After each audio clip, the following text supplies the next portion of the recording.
Jean-François Lasreville, bonjour. Bonjour Laurent. Troisième année de présidence au syndicat BTP Savoie. Quel est le premier bilan que vous faites de ces 3 ans? Eh bien, écoutez, 3 ans sereins, de développement, de mise en place. Et 3 ans où je suis très content du bilan qu'on a eu sur ces 3 années.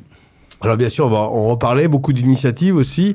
L'économie, qu'est-ce que vous en pensez aujourd'hui entre la politique internationale, nationale, et puis aussi nos possibilités départementales qui sont plutôt fortes avec une saison qui se termine en beauté?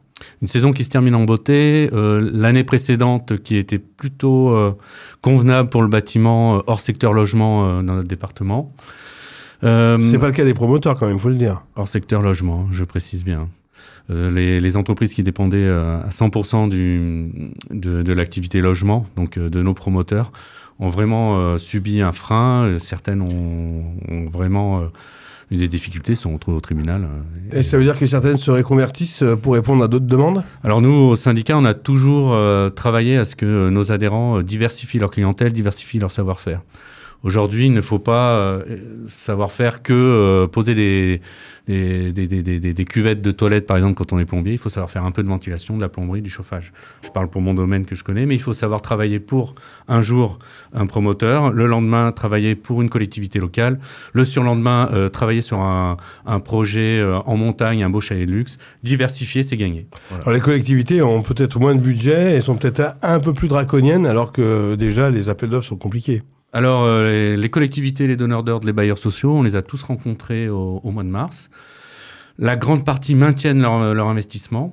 La grande partie sont obligés d'avoir des travaux d'entretien et de rénovation énergétique, ce qui est une manne pour une partie des gens, les acteurs du bâtiment que je représente.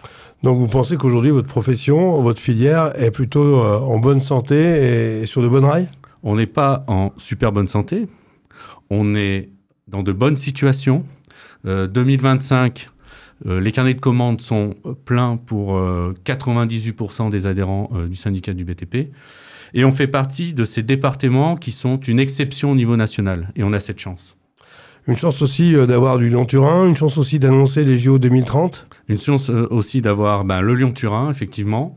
Nous, on a pas mal d'adhérents qui profitent de cette manne pour faire travailler sur la ventilation. Il y a des marchés qui sont obligatoirement sous-traités aux acteurs locaux. Donc, il faut profiter de ça.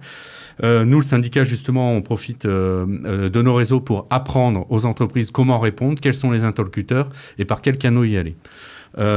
Après, au niveau des JO 2030, JO 2030, c'est une bouffée d'air, c'est de l'avenir. On est dans un département avec une belle bouffée d'air et d'avenir. Quand on entend les JO 2030, quand on entend Pierre et Vacances qui va investir une vingtaine de millions à tel endroit, quand on entend que on intéresse tout le monde, oui, ça nous permet d'avoir une opportunité, une belle fenêtre. Par contre, cependant, c'est-à-dire dans 5 ans, il faut que tout soit fini. On ne pourra pas se tromper. Edgar Gros-Piron l'a dit, dans 5 ans, on descend, c'est fait. On descend, tout doit être terminé. Donc, les problèmes de Grava sur lesquels on travaille depuis des années, il va falloir trouver une solution. Parce qu'on va construire. On a un village à construire à Beauzelle. On a des Transvaléens à construire. Donc, à ce moment-là, les petits problèmes de Grava inerte, de déchets inertes qu'on n'arrivait pas à solutionner, qu'on n'arrive pas à solutionner depuis 2 ou 3 ans. C'est quoi la solution? La solution, nous, on a proposé à la préfecture de dire, écoutez, puisque vous n'arrivez pas à trouver une solution d'ouvrir des dépôts provisoires, il y a des terrains militaires, il y a des terrains que possède l'État, il va falloir provisoirement qu'on puisse stocker les déchets inertes et qu'après on puisse les remonter facilement et pas à 80-100 km. Alors ça, c'est un des sujets, il y en a d'autres, j'imagine. Il y en a plein, mais on va y arriver. Et aujourd'hui, tout n'est pas lancé finalement, parce que l'annonce a été faite, mais... Alors l'annonce a été faite, mais en off, il y a beaucoup de gens qui travaillent. Il y a beaucoup de gens. Il y a déjà des bureaux d'études qui sont en train de travailler dessus. Il y a une belle efficacité. La préfecture, oui. Vous savez, il y a la même, à la tête, il y a la même équipe qu'en 92. Et nous étions déjà présents en 92. Et nous étions déjà présents avant décembre, dans le cadre du soutien de la candidature. Le syndicat du BTP Savoie fait partie de ces confédérations qui tournent autour de la préfecture et qui s'informent. Quelles sont vos relations avec les autres organismes comme le MEDEF, la CPME qui vient changer de président? Est-ce que pour vous, les choses sont claires et la relation est partagée? Alors, 2025, c'est bien parce que c'est une année de transition vers des élections importantes, les municipales et les élections présidentielles. Et 2025, au niveau de la Savoie, il y a des enjeux qui arrivent. Il y a ma éventuelle réélection, il faut que je vais me représenter. On a déjà vu un acteur historique qui s'en va au niveau de la CPME, M. Riquero, qui est remplacé par M. Orsenet. Anthony. Voilà, Anthony. Il y a au niveau du MEDEF, normalement, il devrait y avoir un changement aussi.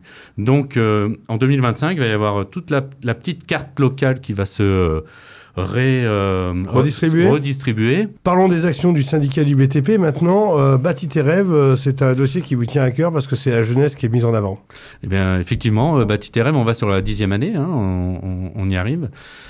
Il y a eu une évolution dans mon mandat.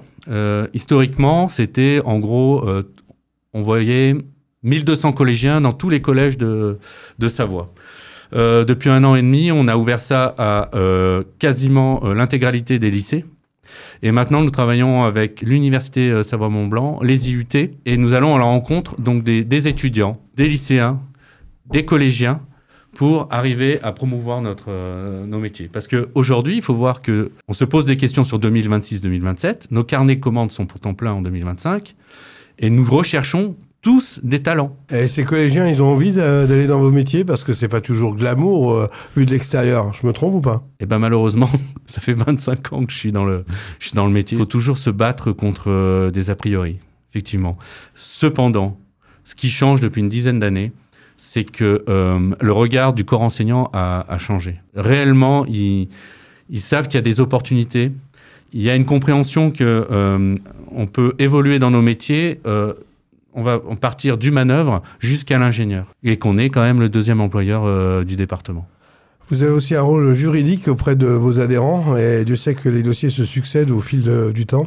Alors on a à peu près 600 demandes de la part de nos adhérents. On a dépassé les 105 adhérents. Effectivement, on a à peu près 600 demandes par an. Les 3/4, ce sont des demandes sociales et l'autre moitié, c'est sur des problèmes de marché privé. Marché privé et public. Et là, c'est essentiellement des problèmes de réglementation et de défaut de paiement. On a beaucoup de petites entreprises dans le TP, j'imagine, où ce sont plus des gérants de métiers que des gérants gestionnaires. Je me trompe ou pas? Alors, pour une partie, en tout cas. Mais tout à fait. Nous, on accompagne le dirigeant et on accompagne l'entreprise. Donc, l'idée, c'est de lui apprendre à parler finance, c'est de lui apprendre la réglementation. Et quand on n'a pas les solutions, on va les chercher. Mais le dirigeant d'entreprise, c'est un sportif de haut niveau et on ne peut pas tout savoir. Et il faut savoir où poser les questions, déléguer et se renseigner. Et là, on est là pour ça. Pour finir, l'importance du syndicat du BTP Savoie. Alors l'importance en termes d'adhérence, sur le département, on est 105. On a signé une convention de partenariat avec d'autres autonomes qui étaient en Alsace, dans le Bas-Rhin. Donc, eux, ils sont 300. Donc, aujourd'hui, quand le syndicat parle, il parle au nom des 300. Ça fait 405 entreprises. On a dépassé le milliard en chiffre d'affaires. On commence à avoir des adhérents en Vaucluse. On a des adhérents à La Réunion. On a des adhérents en Haute-Savoie. Ce qui les intéresse avant tout, c'est que les solutions viennent du territoire et qu'après, on les relaie à la nation. C'est pas la nation qui va dire aux adhérents d'un syndicat ou d'une fédération, vous devez faire ci, vous devez faire ça. Quelle est la valeur ajoutée que vous voulez apporter à vos adhérents et finalement sur le territoire savoyard où vous êtes largement représenté? La formule qui a marché en Savoie, elle intéresse beaucoup d'autres départements. Pour les entreprises qui ont entre 5 et 70 salariés qui n'appartiennent pas à un groupement national, on n'existe nulle part. Trop gros pour la CAPEB, trop petit pour la FFB. Nous, on est la solution. Pour conclure, le syndicat a plein de projets, vous aussi? On va préparer un gros événement international dans les 2 ans à venir. Sur le court terme, on a un très bel événement avec un acteur politique majeur qui va venir nous honorer de sa visite et de sa vision. Ça fait 3 ans qu'on travaille, qu'on a structuré, qu'on s'est développé et on compte bien continuer sur les 3, 4, 5, 6, 10 années à venir. Merci Jean-François Lasrevigne. Merci Laurent.